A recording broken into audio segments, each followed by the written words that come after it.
I'm Theron Ramacharaka. I don't talk much about ethics or morals here. It's a complicated affair. Ethics. Ethics, formally, is a branch of philosophy.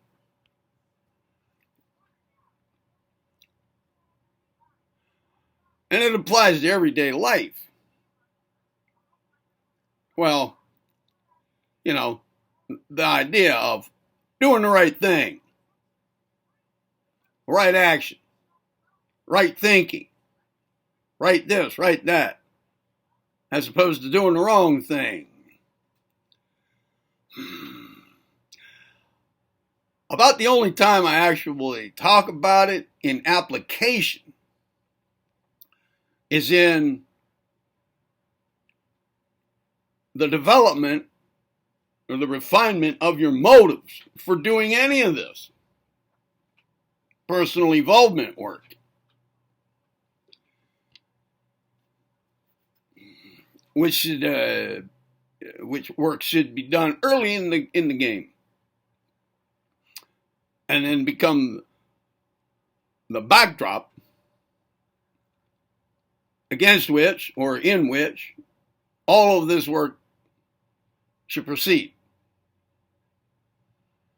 such that in the end these motives turn out to be your motives in life anyway. So then it all works together, such that your personal involvement is your way of being, and the reasons why you get up in the day are the same reasons why you seek your own personal involvement and act accordingly. Way of being, grounded in refined motives. All right, well, and grounded in some other things as well. But when it comes to, okay, enough said. Now, talking about right action, which I take to involve right thinking, mental action, right feeling, right this, right that, all working in harmony together. Well, the question soon arises, how do I know what's the right thing? Now, many people think they have a real grip on this. I don't need my glasses on right now. I'm not reading to you, so I don't need the glasses on. Can you see my eyes? I can't. Well, I don't have my glasses on. But then if I have my glasses on, I see my glasses instead of my eyes. I don't know. Hopefully you can see my eyes a little better. Okay, so that becomes a complicated matter. Many people think they have a real grip on the difference between right and wrong. And for everyday pedestrian affairs, out on the surface of affairs, most people have a general idea. And they make mistakes. They may also do the wrong thing, knowing the right thing or believing they know the right thing, but they go ahead and do the wrong thing anyway. Well, when it comes to our personal involvement, we necessarily must become more aware of the difference between the two, the right and the wrong thing to do.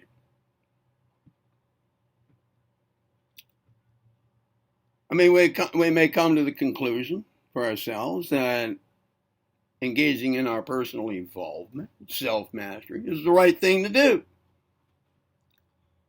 But at times we may wonder, why? Why is it the right thing to do? How do I know? Is this the right thing for me to be doing? And how do I know if every part of what Theron Ramacharaka is telling me is the right thing? Or are the right things? So philosophy, the branch of philosophy called ethics, well, It attempts to answer these questions. Not the one about, what Theron Q. Ramacharaka here says, but the difference between right and wrong. How to identify the right action. And it gets very deep. And no answer to how to determine the nature of a right action has become adopted as the final answer in philosophy. It's very difficult to determine the nature of a right action when you get right down to brass tacks about it in this world of ambiguity. When we consider other people, their agendas, the relativity of affairs in our world, what's right for me may not be right for you. We have to consider our intentions. We have to consider circumstances. When somebody tells me that I'm doing the wrong thing, well, maybe if they were in my shoes, maybe if they were walking my path, maybe if they had my experiences, they'd see things differently.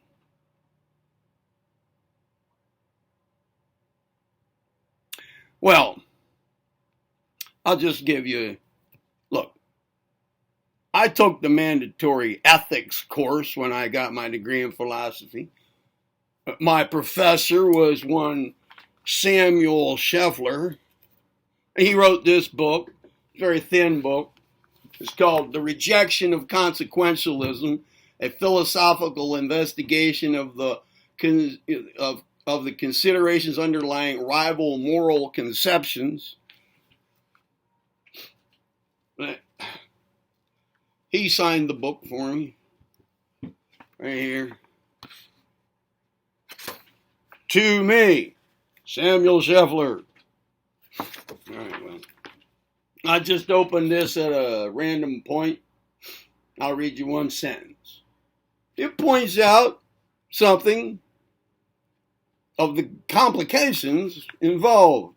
The second point, he says, which is not unrelated, is that since the argument under discussion relies heavily on an analogy between scientific theories, truths, and knowledge, and between moral theories, truths, and knowledge, its persuasiveness will vary in accordance with varying attitudes toward that analogy. Well, that should tell you right there. This is no easy matter to figure out. Well, all right.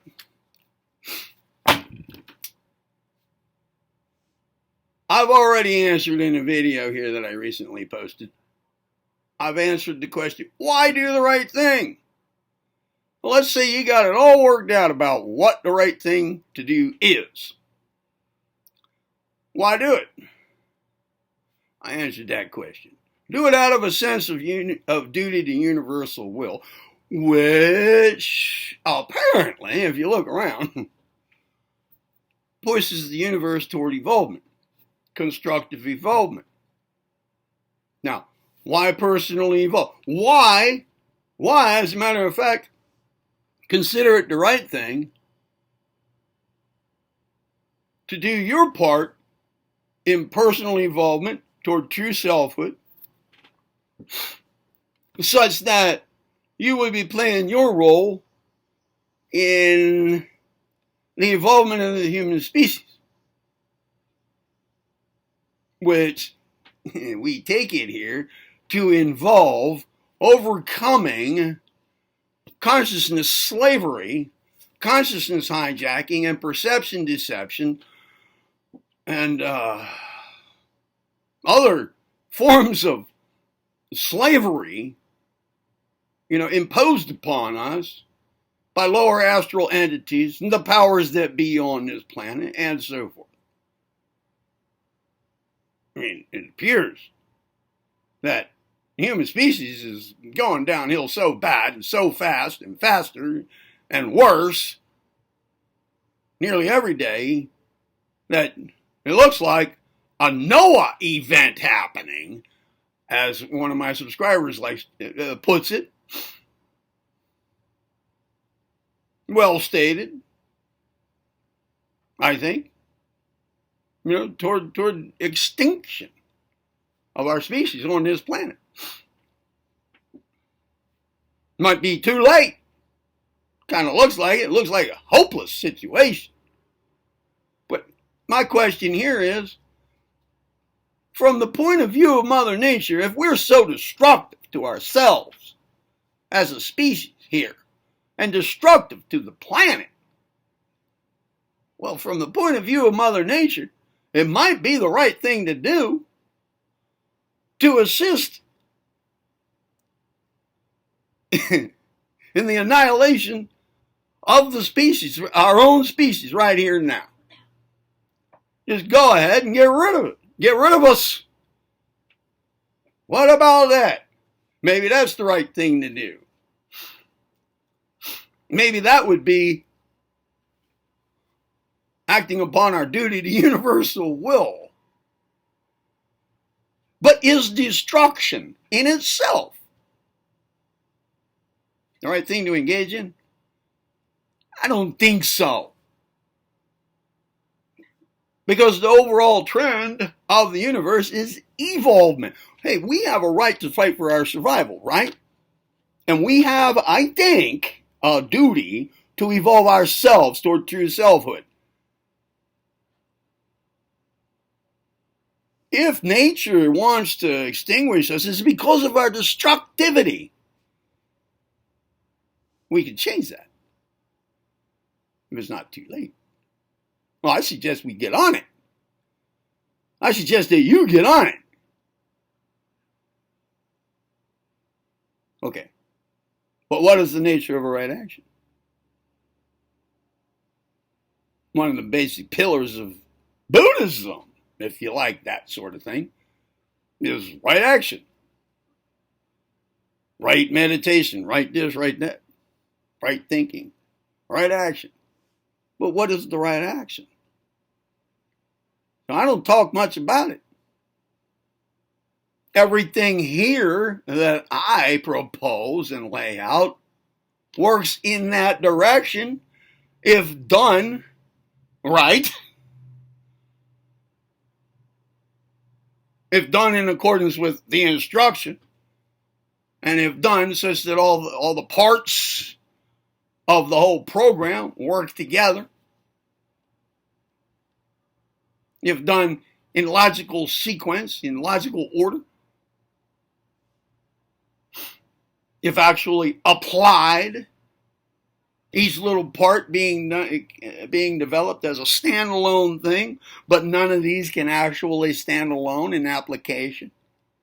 It all has to work together, but each little part has to be worked on individually, like when it comes to mental imaging. There are things to do to develop that. Practices, techniques that should be practiced away from the rigors of everyday life. But then that the results of that standalone practice must be made into methods of action that involve other techniques, other things, turned into methods of action that develop a way of being, all working together. Now, I can't lay it all out at once. I might lay this out right here, and then somebody will say, but you didn't mention this other thing. Well, I can't mention everything at once. I wish I could give you all of this, the whole thing, in one word, but I can't. Somebody would complain that the video is too long. It took 3 years to watch the whole thing, or whatever. I can't be done like that.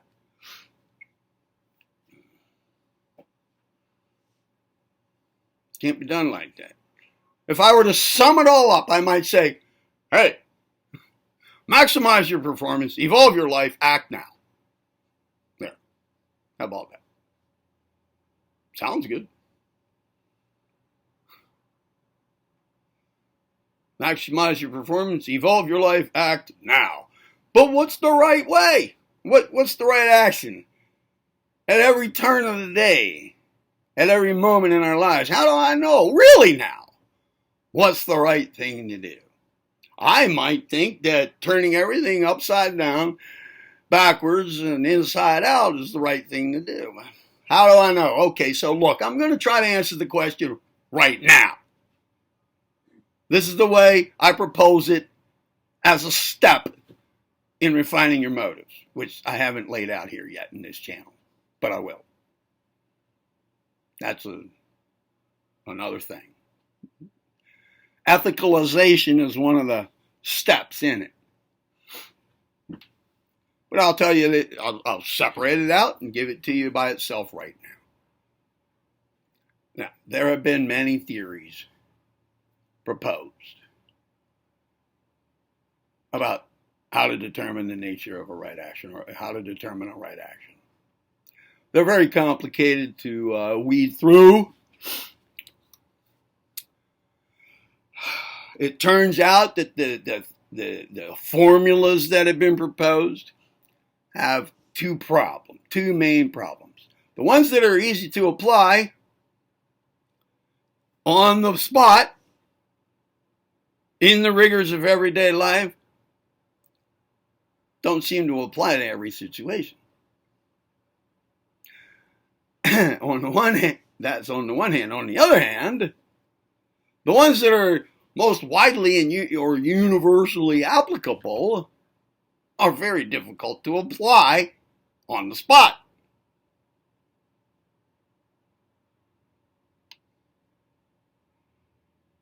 So there must be a compromise.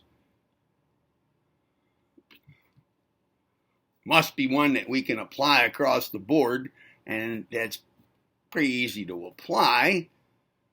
And what the heck might that be? Jesus supposedly proposed, do unto others as you would have them do unto you, which some people say should be, do unto others before they do unto you. Well, that seems to be the way a lot of people go about it. The revision of that. Do unto others before they do unto you. Okay.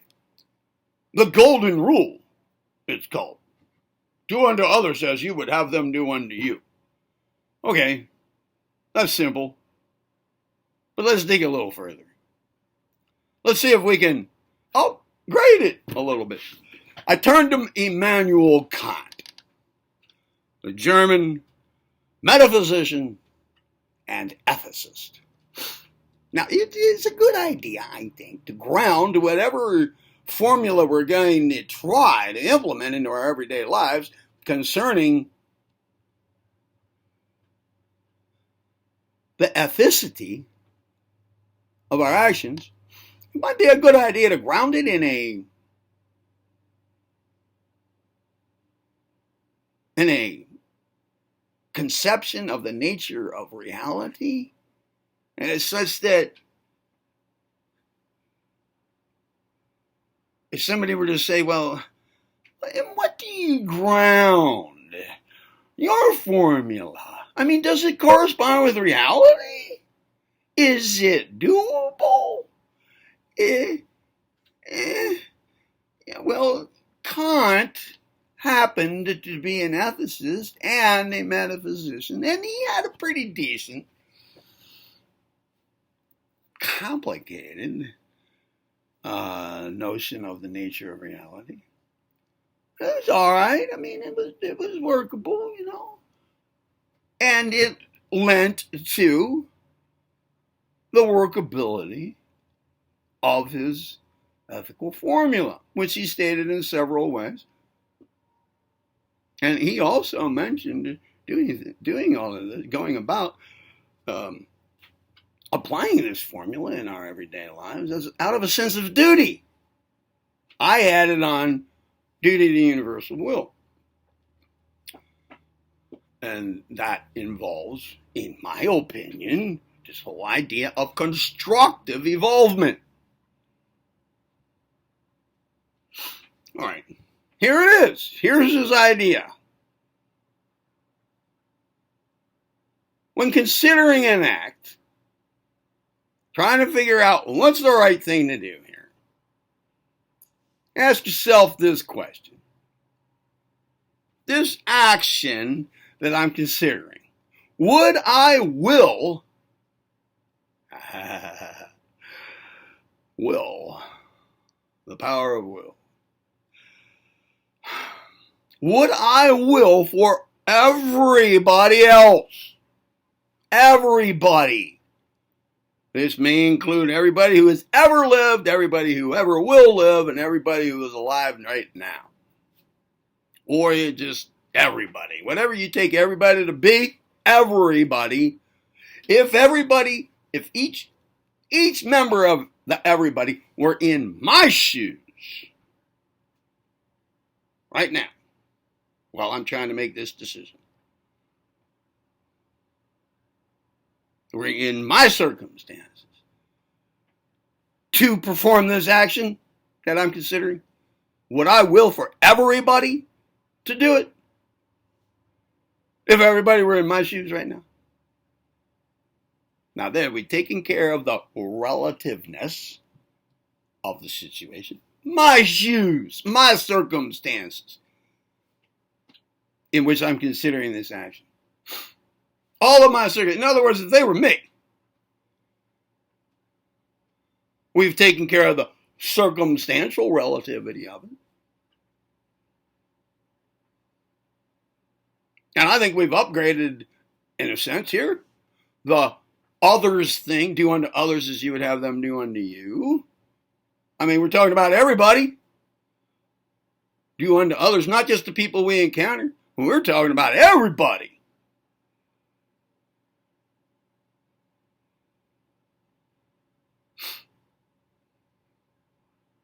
And we're not just talking about everybody doing unto me or unto us who are considering that some proposed action at the moment. We're talking about them doing it to everybody. We're talking about all the consequences that may come of it for everybody. We're talking about everybody doing it to me, everybody doing it to my sister, everybody doing it to my mom, everybody doing it to everybody. What I will for everybody to do this, if everybody were in these same circumstances as I am right now. And if the answer is no, then it's not the right action. If the answer is yes, then it's the right action. I don't think it gets much better than that. I mean, unless we have cosmic consciousness and we're completely 100% tuned into cosmic will. 100%. But how many of us are in that situation? I'm not. You're not. Probably you're not. I doubt it. So, are you actually going to apply this to everything you do? I doubt it. Hey, you can develop a standalone technique to start getting a grip on doing this, and then work on implementing it into simple activities during the day. You know, you can do some subconscious programming to keep you reminded of it. You can visualize yourself doing it. You can auto-suggest it to yourself. A lot of ways to bring this into play, but one place to definitely consider this, and it's the only time I formally, strongly suggest psychologically and verbally to you to consider it, to use it, to apply it, and that is in the refinement of your motives behind all of this, and which get built into all of this. Early on. But I'm not talking about all that here. I'm just talking about the right action thing. Which is very important to do, right? And if you don't know why you would want to do such a thing, well, Your reasons might be different than my reasons. It's all relative. Well, do it out of a sense of duty to universal will, huh?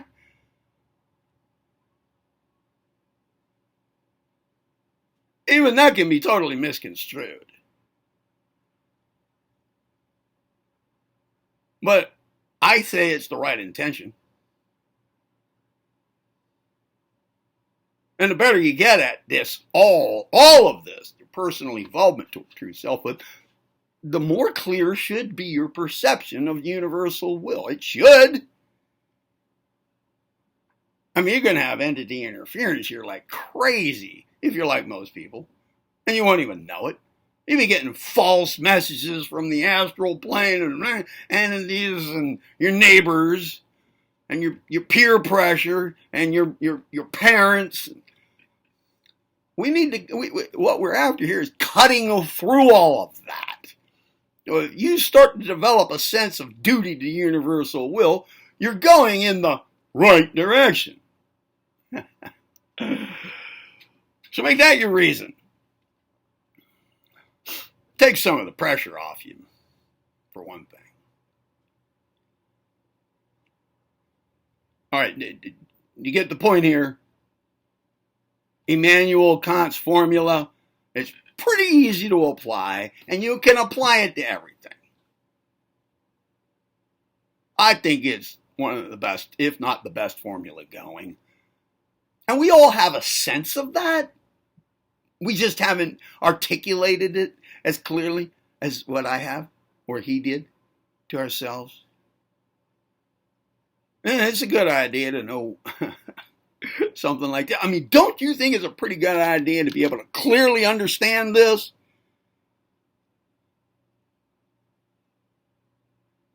I say so. Oh, all right. What do I know? All right, I'm Theron Ramacharaka. Be well. Do the right thing. Maximize your performance. Evolve your life. Act now. Be well.